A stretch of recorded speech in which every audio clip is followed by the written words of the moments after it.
Então, arquiteto, vamos conversar um pouco a respeito de alvenaria estrutural e de que forma o projeto de arquitetura ele comanda a modulação. Eu estou trazendo esse tema porque eu acabei de ter uma reunião com um cliente que simplesmente ele perdeu toda a modulação de alvenaria, né? No final das contas, ele chegou à conclusão que, por causa da arquitetura, ele não vai conseguir executar utilizando a alvenaria estrutural.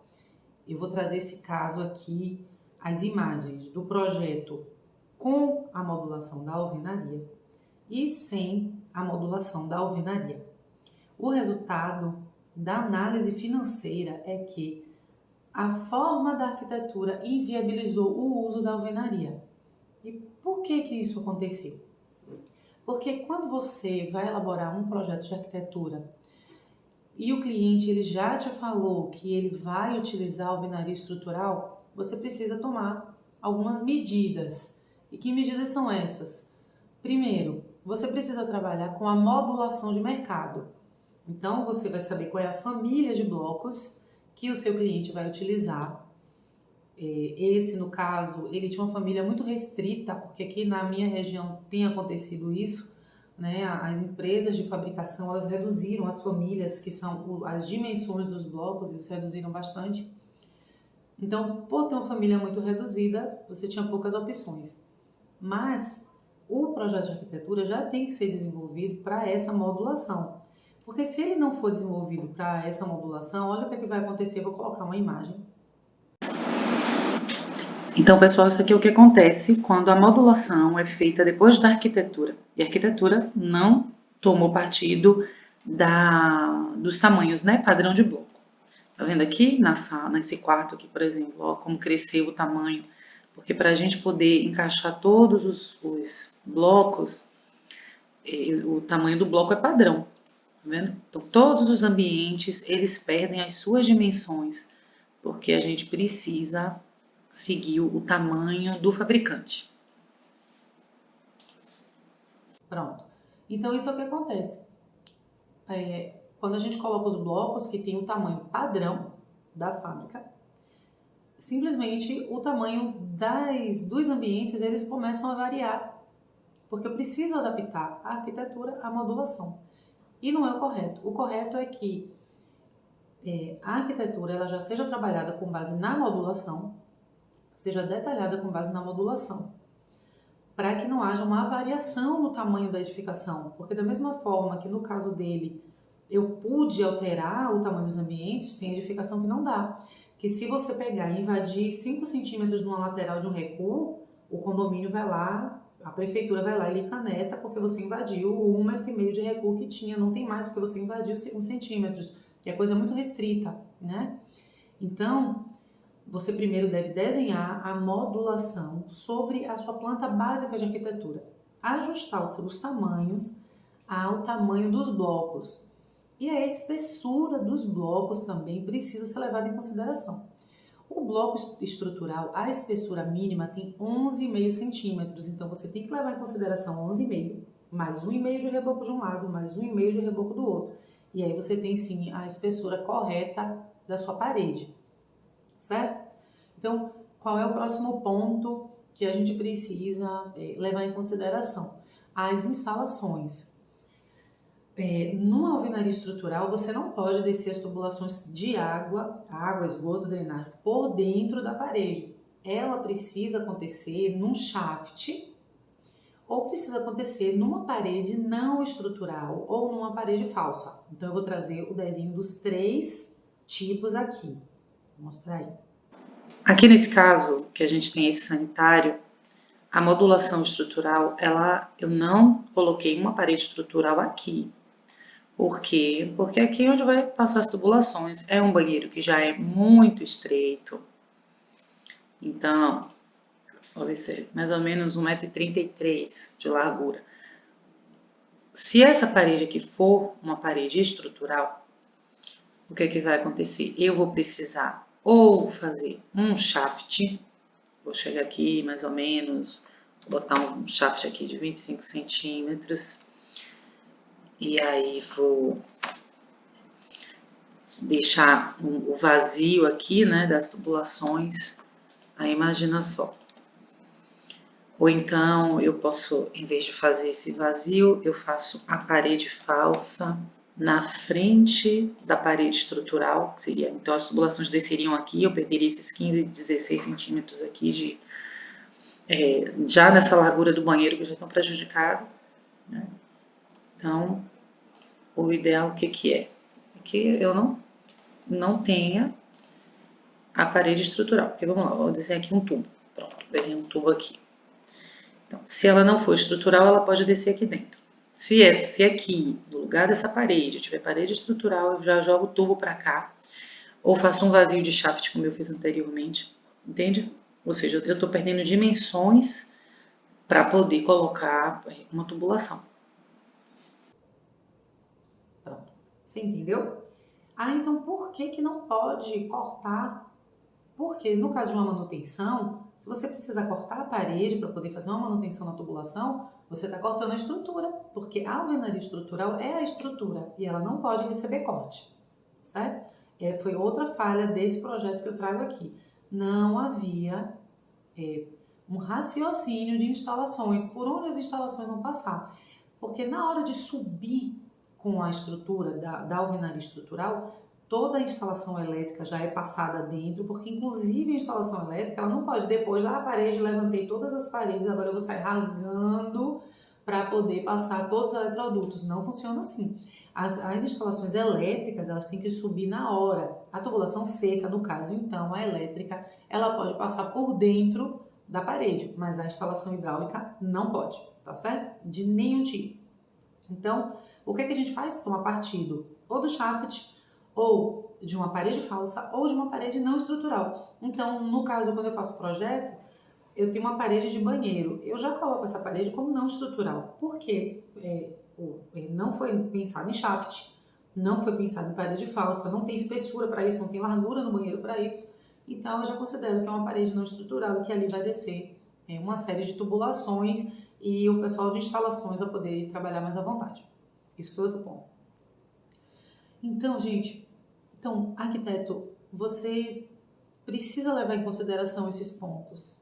É muito importante que você entenda da alvenaria estrutural para que o seu cliente ele respeite o seu projeto, ele possa pegar o seu projeto e executar. Então, foi um caso triste hoje porque foi um caso onde o projeto não vai ser executado. Tá? A ideia do cliente era economizar utilizando a alvenaria, mas a arquitetura inviabilizou o uso da alvenaria. Então, com o seu conhecimento da alvenaria estrutural, você vai evitar esse tipo de situação, tá certo? Esse sobrado aqui, que ele tem aqui na parte da cobertura esse balanço. E ele tá nessa lateral e no fundo da edificação, eu tenho esse balanço. O próprio arquiteto aqui já desenhou uma viga no bordo, tá vendo? Pronto. Eu tenho a carga da laje, da cobertura, descarregando nas paredes do primeiro andar. E essas paredes deveriam descarregar nas paredes do térreo. Só que não tem parede no térreo. Então eu vou ter uma baita sobrecarga nesse nível de laje aqui do primeiro andar. Então começa a crescer a taxa de aço. O que acontece nessas situações? Não houve modulação, não houve preocupação de continuidade de parede. Tem uma outra situação. Houve balanços, muitos balanços. Então, como você viu ali naquele corte que eu mostrei, tinha balanço. Se tem balanço, vai ter viga de concreto. Então eu deixo de trabalhar com bloco calha, né, que estaria dentro da família dos blocos para minha modulação. Por quê? Porque agora eu vou ter que sacar da edificação. Então agora eu preciso de uma viga. E eu não posso só pegar da parede para o balanço ter uma viga. Eu preciso vir com uma viga para dentro da parede para poder sacar para fora balançando. O que acontece quando você tem todas essas falhas juntas, que muitas vezes é o que ocorre? Você tem simplesmente a demissão da alvenaria estrutural. Ela não vai me servir para nada e foi exatamente o que ocorreu aqui. A arquitetura não foi feita para modulação, mas o cliente insistiu que fosse feita a alvenaria estrutural. Fui e projetei. identifiquei falta de continuidade de parede. A modulação não foi levada em consideração na elaboração do projeto de arquitetura. Eu não tinha como ter bloco calha balançando, é viga quem balança. Não foi raciocinada a questão da alvenaria, das instalações dentro da alvenaria. Então, quando você soma isso tudo, aos grandes vãos, a viga que eu precisei colocar chegando numa parede, gerando a necessidade de encher aquele pedaço de parede com concreto e com ferro, né? Porque a carga que estava chegando na ponta da viga estava tão grande, e chegando naquela alvenaria, que eu precisei encher. E aí você começa a ter vários pedacinhos que não é mais só parede, agora tem um pedacinho aqui que tem concreto e ferro, outro pedacinho que tem concreto e ferro. Conclusão da história. Saía mais barato fazer uma estrutura convencional, que foi o que eu fiz, como mostra esse 3D que eu estou trazendo aqui agora. Aqui é o 3D, gente. Aqui é a casa em estrutura de concreto armado. Dos balanços que eu tinha mencionado. Tá vendo aqui? Aqui do lado também. Simplesmente isso inviabilizou a execução como alvenaria estrutural.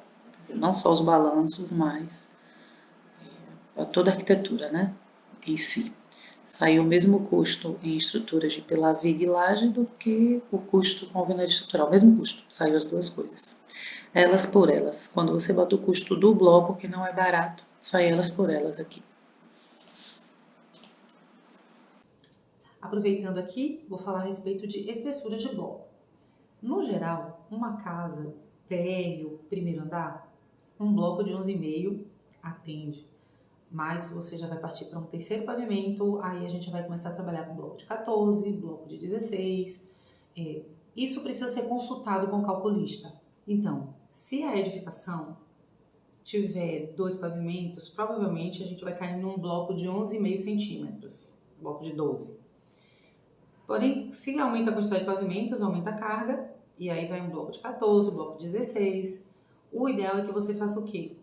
A partir do momento que o cliente lhe contratar, se você tem uma repetição da edificação, a alvenaria estrutural é uma opção excelente. Ela gera economia, é uma obra mais limpa, é uma obra mais rápida, é muito mais econômico para o construtor.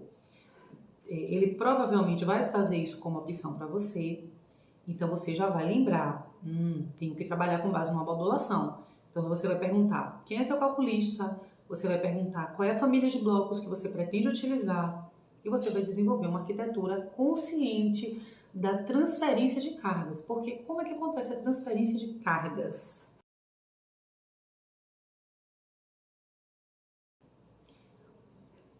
A carga está atuando na laje, ela procura a viga procura o pilar e o pilar procura a fundação, que procura dissipar aquela carga no chão.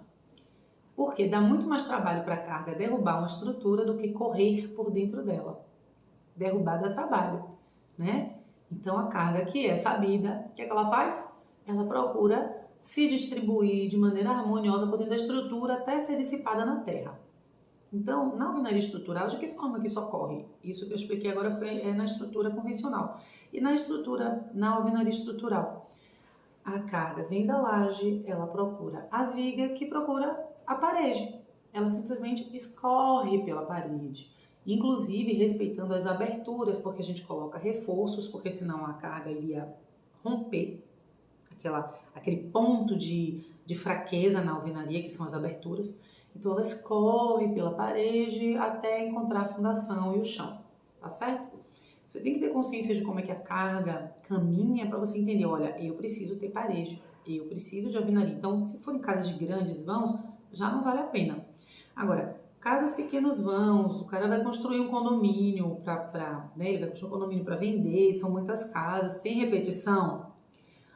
São vãos econômicos, são vãos de 3, 4 metros, eu digo vão, é menor distância, tá? Não a maior, fala menor, que é onde a gente apoia na menor distância. Então, você já pensa em alvenaria estrutural. Então, você vai perguntar para ele a família que ele vai trabalhar, vai perguntar do calculista, vai perguntar dos projetos de instalações, é muito importante, porque você vai fazer um projeto executivo depois. Então você vai entregar sua planta já com o seu shaft previsto, com a parede que você deseja que não seja estrutural. Quais paredes não precisam ser estruturais num projeto de alvenaria estrutural, arquiteto? Todas têm que ser estruturais? Não. Quais paredes? A parede que vai descer tubulação, uma parede que você sabe que o cliente vai querer derrubar para poder integrar os ambientes, como aquela parede que divide a cozinha da sala, aquela parede que divide aquele quarto de hóspede do térreo da sala, é também uma parede que você não coloca estrutural.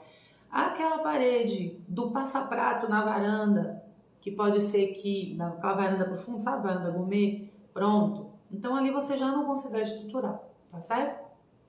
Bem, então você com isso tudo em mente, você elabora um projeto mais consciente. A modulação da alvenaria é feita por quem? É feita pelo calculista, não é feita por você. Você precisa do desenho da primeira fiada. Então, para você, arquiteto, elaborar o seu projeto de arquitetura, você pode solicitar do cliente o projeto da modulação da primeira fiada. Você vai passar o seu projeto básico para o calculista vai pegar o seu projeto, vai fazer a primeira fiada de modulação e vai lhe devolver.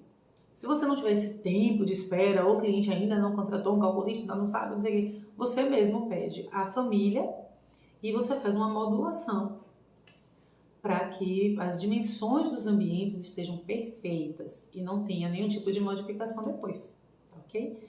Eu espero ter contribuído por um projeto melhor, tá bom? Pela boa integração da engenharia com a arquitetura. E qualquer dúvida, você pode escrever aqui. Um abraço.